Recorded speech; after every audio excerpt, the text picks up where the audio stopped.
Men 3 yildan o'zi sahar kasallik bilan kasallanganman.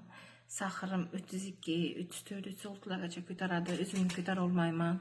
Insulin olib, har yarim soatga insulin olib, dorilarni ichib turaman. Shundan keyin kapelnitsa olaman. Kapelnitsalarim ham ko'p tushirsa 11 insulin bilan 11 gacha tushadi. Undan pastga hech tushgani yo'q. 3 yildan o'zi davolanaman.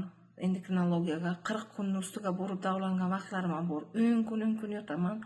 Shu safar ham borib davolandim. 10 kun yotdim.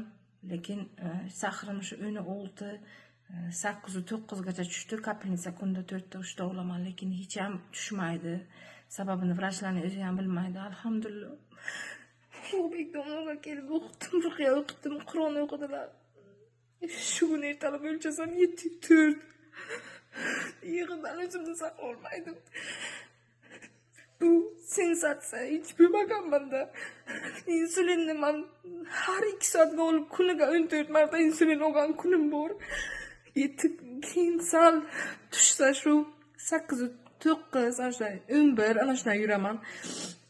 Insulin olmasdan ovqat yegandan keyin 17, 18 gacha ko'tariladi.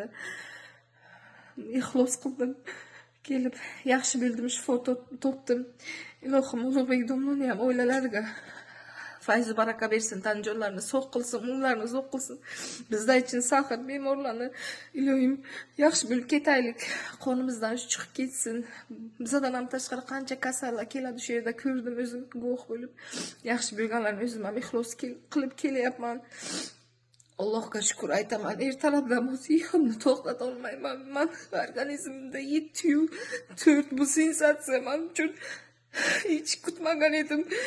8, 9,5 kelishni boshlagan vaqtim ham 9,5. Har kun o'lchayman. 9,5, 8, 8, 4, 8, 2 bo'ldi. O'shanga ham qancha yig'ladimki, haqiqatan ham bo'ldi deb.